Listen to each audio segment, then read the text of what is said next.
Israeli অস্ত্রে সজ্জিত হচ্ছে Saudi কাতার, চাঞ্চল্যকর তথ্য ফাঁস করল টাইমস অব ইসরায়েল। আমাদের ধ্বংস করতে চায় এরদোয়ান, ট্রাম্পের কাছে নালিশ নেতানিয়াহুর।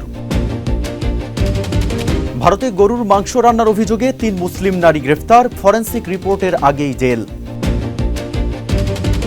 বাংলাদেশিদের ভিসা চালুর খবরে কলকাতায় উৎসবের আমেজ, ব্যবসায়ীদের মিষ্টি বিতরণ। বাংলাদেশ চীন মহাচুক্তিতে তোলপাড় ভারতীয় গণমাধ্যম, ঘুম হারাম দিল্লির। দর্শক, স্বাগত জানাচ্ছি এসে পোস্ট ওয়ার্ল্ড নিউজে। আপনাদের সাথে আছি আমি মেহেদি হাসান। এতক্ষণ শুনছিলেন শিরোনাম, এবার বিস্তারিত। দখলদার ইসরায়েলের কাছ থেকে অত্যাধুনিক যুদ্ধাস্ত্র ও সামরিক সরঞ্জাম কিনেছে সৌদি আরব এবং কাতার।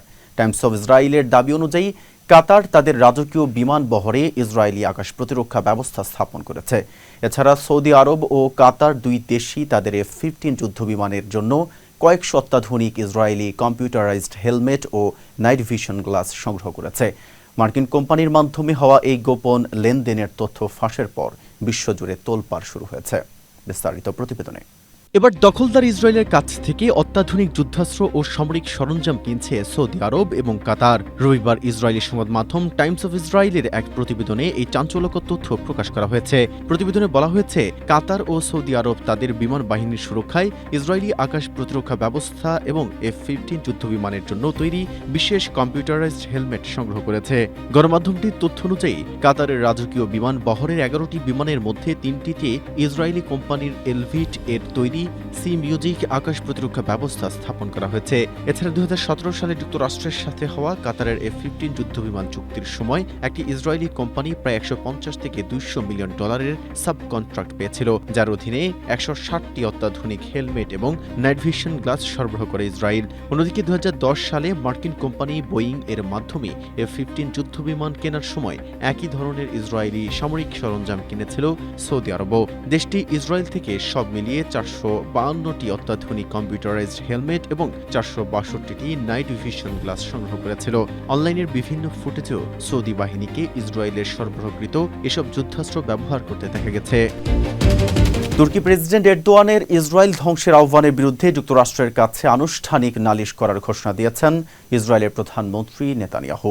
এরদোয়ানের কড়া মন্তব্যের জেরে তেল আবিব এখন গভীরভাবে উদ্বিগ্ন। বিশেষ করে তুরস্কের কাছে মার্কিন F-35 যুদ্ধ বিমান বিক্রির তোড়জোড় শুরু হওয়ায় ক্ষুব্ধ ইসরায়েল এখন ওয়াশিংটনের উপর চাপ বাড়িয়ে এরদোয়ানের বিরুদ্ধে ব্যবস্থা নেওয়ার দাবি জানাচ্ছে। বিস্তারিত রিপোর্টে। ইসরায়েলের প্রধানমন্ত্রী বেনিয়ামিন নেতানিয়াহু তুর্কি প্রেসিডেন্ট রিসেপ তাইয়েপ এরদোয়ানের ইসরায়েল বিরোধী মন্তব্যের বিরুদ্ধে মার্কিন যুক্তরাষ্ট্রের কাছে নালিশ করার ঘোষণা দিয়েছেন। এরদোয়ানের ইসরায়েল বিরোধী বক্তব্যকে তেল আবিব খুবই গুরুত্বের সঙ্গে দেখছে এবং বিষয়টি ওয়াশিংটনের নজরে আনা হবে বলে হুঁশিয়ারিও দিয়েছেন তিনি। রবিবারের মন্ত্রিসভার বৈঠকে নেতানিয়াহু এই হুঁশিয়ারি দেন বলে জানায় টাইমস অব ইসরায়েল। প্রতিবেদনে বলা হয়, মন্ত্রিসভার সদস্যদের উদ্দেশ্যে নেতানিয়াহু বলেন, এমন কোনো দিন যায় না যেদিন এরদোয়ান ইসরায়েল রাষ্ট্র ধ্বংসের আহ্বান জানান না। আমরা তার এই বক্তব্যগুলোকে খুব গুরুত্বের সঙ্গে নিচ্ছি, কারণ আমাদের জাতির ইতিহাস থেকে আমরা একটি জিনিস শিখেছি, তা হলো কেউ যখন আপনাকে ধ্বংস করার ইচ্ছা প্রকাশ করবে তখন আপনার সেটি গুরুত্বের সঙ্গেই নেওয়া উচিত। তিনি আরও বলেন, আমরা আমাদের আমেরিকান বন্ধুদেরও এই বক্তব্যের বিষয়ে মনোযোগ আকর্ষণ করব। সম্প্রতি এরদোয়ান এবং তুরস্কের অন্যান্য ঊর্ধ্বতন কর্মকর্তারা ইসরায়েলের সমালোচনা তীব্র করেছেন। চলতি মাসের শুরুর দিকে তুরস্কের স্বরাষ্ট্রমন্ত্রী দেশটিকে জেরুজালেম মুক্ত করার আহ্বান জানান। এদিকে ট্রাম্প ইঙ্গিত দেন, তুরস্কে অনুষ্ঠেয় আগামী ন্যাটোর শীর্ষ সম্মেলনের আগে তিনি দেশটিতে F-35 স্টিলথ ফাইটার এবং ডজন খানেক জেট ইঞ্জিন সহ অস্ত্র বিক্রির প্রস্তুতি নিচ্ছেন। যুক্তরাষ্ট্রের এই অস্ত্র বিক্রির সম্ভাবনা নিয়ে গত কয়েক মাস ধরেই জেরুজালেমের মধ্যে গভীর উদ্বেগ কাজ করছে। ভারতে গরুর মাংস রান্নার অভিযোগে ৩ মুসলিম নারীকে গ্রেফতার করেছে উত্তরপ্রদেশ পুলিশ। ফরেনসিক পরীক্ষার রিপোর্ট আসার আগেই তাদের বিরুদ্ধে গরু জবাই নিষিদ্ধ আইনে মামলা দিয়ে আদালতে পাঠানো হয়েছে। বাড়ির পুরুষরা পালিয়ে গেলেও ৩ নারীকে হাতকড়া পরায় পুলিশ। বর্তমানে জব্দকৃত মাংসের উৎস ও বিস্তারিত তদন্ত চালাচ্ছে স্থানীয় প্রশাসন। বিস্তারিত রিপোর্টে। এবার গরুর মাংস রান্না করার অভিযোগে ৩ মুসলিম নারীকে গ্রেপ্তার করেছে ভারতীয় পুলিশ। সংবাদ মাধ্যম ইন্ডিয়ান এক্সপ্রেস জানায়, পুলিশ তথ্য পায় ভারতের উত্তরপ্রদেশের কৌশাম্বী জেলার একটি বাড়িতে গরুর মাংস রান্না হচ্ছে। সেই অনুযায়ী তারা ওই বাড়িতে অভিযান চালায়। ওই সময় বাড়ি থেকে একটি পাতিলে রান্না করা মাংস এবং পলিথিন ব্যাগে কাঁচা মাংস উদ্ধার করা হয়। অভিযানের সময় 4 জন পুরুষ বাড়ি থেকে পালিয়ে যান। 3 নারী পালানোর চেষ্টা করলে নারী পুলিশ সদস্যরা তাদের আটক করেন। পুলিশ বলছে, জব্দ করা মাংস ফরেনসিক পরীক্ষার জন্য পাঠানো হয়েছে এবং সেটি গরুর মাংস কিনা তা পরীক্ষার ফল পাওয়ার পরই নিশ্চিত হওয়া যাবে।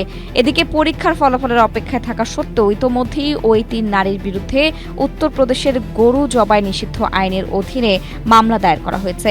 এরপর তাদের পুলিশের মাধ্যমে আদালতে পাঠানো হয়। পুলিশ জানিয়েছে, আটক নারীদের স্বামী এবং প্রতিবেশী আরও একজনকে খোঁজা হচ্ছে। তারা সবাই মুম্বাইয়ে কর্মরত ছিলেন এবং সম্প্রতি কৌশাম্বীতে ফিরেছেন। পাশাপাশি মাংসটি কোথা থেকে সংগ্রহ করা হয়েছিল এবং এর আগে এ ধরনের কেনাকাটা করা হয়েছিল কিনা তাও তদন্ত করা হচ্ছে। দীর্ঘ 2 বছর পর বাংলাদেশিদের জন্য পুনরায় ভিসা চালুর খবরে মিষ্টি বিতরণ ও আনন্দ উৎসবে মেতে উঠেছেন কলকাতার ব্যবসায়ীরা। পর্যটন নির্ভর নিউ মার্কেট ও মার্কুইস স্ট্রিটে 60% ব্যবসা ধসের পর এই ঘোষণা নতুন আশার সঞ্চার করেছে। পর্যটকদের নিরাপত্তা ও উন্নত সেবা নিশ্চিত করতে 36টি সিসিটিভি ক্যামেরা সচল করা সহ সব ধরনের প্রস্তুতি নিয়েছে স্থানীয় ব্যবসায়ী সমিতি। বিস্তারিত প্রতিবেদনে। দীর্ঘ 2 বছর পর বাংলাদেশিদের জন্য পুনরায় ভিসা চালুর খবরে আনন্দ উৎসব ও মিষ্টি বিতরণে মেতে উঠেছেন কলকাতার ব্যবসায়ীরা। গতকাল শনিবার কলকাতার ঐতিহ্যবাহী নিউ মার্কেট, মার্কুইস স্ট্রিট এবং ফ্রি স্কুল স্ট্রিটের ব্যবসায়ীরা একে অপরকে মিষ্টি খায়ে এই খুশির খবরটি উদযাপন করেন। 2024 সালের 5 আগস্টের পর বাংলাদেশিদের ভ্রমণ ভিসা বন্ধ থাকায় কলকাতার পর্যটন নির্ভর এই এলাকাগুলোতে চরম অর্থনৈতিক মন্দা দেখা দিয়েছিল। ব্যবসায়ীদের দাবি, দীর্ঘ সময় বেচাকেনা বন্ধ থাকায় নিউ মার্কেটে প্রায় 60% ব্যবসা হ্রাস পায়। অনেকে ঋণ নিতে বাধ্য হন, অনেকে ব্যবসা গুটিয়ে ফেলেন এবং কেউ কেউ পেশা পরিবর্তন করেন। নতুন করে ভিসা চালুর ঘোষণার পর হোটেল ব্যবসায়ী, পোশাক বিক্রেতা, রিক্সা চালক ও সিম বিক্রেতা সহ সর্বস্তরের পেশাজীবীদের মধ্যে নতুন আশার সঞ্চার হয়েছে। বাংলাদেশি পর্যটকদের নিরাপত্তা ও উন্নত পরিষেবা নিশ্চিত করতে ব্যবসায়ীদের Marquis street, free school street traders welfare association ইতিমধ্যে বিশেষ বৈঠক করেছে। এলাকার 36টি সিসিটিভি ক্যামেরা সচল করা হয়েছে এবং অবকাঠামো পরীক্ষা করা হয়েছে, যাতে পর্যটকরা কোনো ভয় বা অনিশ্চয়তা ছাড়াই আগের চেনা কলকাতার স্বাদ পেতে পারেন। বাংলাদেশ ও চীনের সাম্প্রতিক মেগা চুক্তিতে ভারতের প্রতিরক্ষা মহলে উত্তেজনা বিরাজ করছে। তিস্তা প্রকল্প, মোংলা বন্দরে চীনা বিনিয়োগ এবং 24টি উন্নত যুদ্ধবিমান কেনার পরিকল্পনাকে নয়াদিল্লির নিরাপত্তার জন্য বড় হুমকি হিসেবে দেখছে ভারতীয় গণমাধ্যম। শিলিগুড়ি করিডোর ও বঙ্গোপসাগরে বেজিংয়ের কৌশলগত উপস্থিতি দক্ষিণ এশিয়ার ভূ রাজনীতিতে নতুন স্নায়ুযুদ্ধের ইঙ্গিত দিচ্ছে বলে মত বিশ্লেষকদের। বিস্তারিত প্রতিবেদনে। বাংলাদেশ ও চীনের মধ্যে সাম্প্রতিক চুক্তি এবং সমঝোতা স্মারকগুলোকে ভারতীয় গণমাধ্যমগুলো দক্ষিণ এশিয়ার ভূ রাজনীতিতে একটি বড় এবং তাৎপর্যপূর্ণ মোড় হিসেবে দেখছে এবং এতে নয়াদিল্লির কৌশলগত নিরাপত্তা ও ভূ রাজনৈতিক উদ্বেগ প্রকাশ পেয়েছে। বাংলাদেশের প্রধানমন্ত্রী তারেক রহমানের চীন সফরকালে 2 দেশের মধ্যে তিস্তা প্রকল্প, মোংলা বন্দর অর্থনৈতিক অঞ্চল এবং প্রতিরক্ষা খাতে সহযোগিতার মতো বিষয়ে গভীর অংশীদারিত্বের বিষয়টি ভারতীয় সংবাদ মাধ্যমে গুরুত্বের সাথে আলোচিত হচ্ছে। ইন্ডিয়া টুডের প্রতিবেদন অনুযায়ী মোংলা বন্দরের পাশে একটি অর্থনৈতিক অঞ্চল গড়ে তোলার চুক্তিটি চূড়ান্ত করেছে বেইজিং। প্রতিবেদনে বলা হয়েছে, এই 110 একর জমিটি আগে ভারতের জন্য বরাদ্দ ছিল, যা 2025 সালের তৎকালীন অন্তর্বর্তী সরকার বাতিল করেছিল। মোংলা বন্দরে চীনের এই বিনিয়োগ বঙ্গোপসাগর ও ভারত মহাসাগরে বেইজিংয়ের সামরিক ও কৌশলগত উপস্থিতি আরও শক্তিশালী করতে পারে বলে তারা মনে করছে। এটিকে পাকিস্তানের গোয়াদর ও আফ্রিকার জিবুটির মতো চীনের স্ট্রিং অফ পার্লস কৌশলের অংশ হিসেবে দেখা হচ্ছে। দ্য প্রিন্টের মতো সংবাদ মাধ্যমগুলো লিখেছে, তিস্তা নদী সিকিম ও পশ্চিমবঙ্গ হয়ে বাংলাদেশে আসায় এই প্রকল্প ভারতের কাছে অত্যন্ত সংবেদনশীল। তিস্তা অববাহিকার অবস্থান ভারতের উত্তর পূর্বাঞ্চলের সংযোগকারী একমাত্র স্থলপথ শিলিগুড়ি করিডোর বা চিকেন স্নেকের খুব কাছাকাছি। ফলে তিস্তা প্রকল্পে চীনের সরাসরি সম্পৃক্ততা ও কারিগরি উপস্থিতি ভারতের মূল ভূখণ্ডের নিরাপত্তার জন্য বড় ঝুঁকি তৈরি করতে পারে। দ্য হিন্দু মনে করে, আগের সরকার ভারতের সঙ্গে তিস্তা নিয়ে সমঝোতার অপেক্ষা করলেও বর্তমান সরকার সরাসরি চীনের কারিগরি ও আর্থিক সহায়তা নিয়ে কাজ এগিয়ে নিতে চাচ্ছে। এনডিটিভির প্রতিবেদন ও বিভিন্ন ভারতীয় প্রতিরক্ষা বিশ্লেষণে বলা হয়েছে, বাংলাদেশ চীন থেকে 24টি উন্নত J-10CE যুদ্ধবিমান কেনার পরিকল্পনা করছে। পাকিস্তানের পর বাংলাদেশ এই বিমান ব্যবহার করলে ভারতের 2 সীমান্তের আকাশসীমায় চীনা প্রযুক্তির আধিপত্য বাড়বে বলে তারা আশঙ্কা করছে। লালমনিরহাটের মতো কৌশলগত বিমান ঘাঁটিগুলোতে সম্ভাব্য চীনা কারিগরি কর্মকর্তাদের উপস্থিতি ভারতের সীমান্ত প্রতিরক্ষাকে নজরদারির আওতায় নিয়ে আসতে পারে। ভারতের আউটলুক ম্যাগাজিন স্পষ্ট করেছে যে ভারতের মূল দুশ্চিন্তা কেবল বাণিজ্য নয়, বরং ভৌগোলিক অবস্থান ও দীর্ঘমেয়াদী নিরাপত্তা।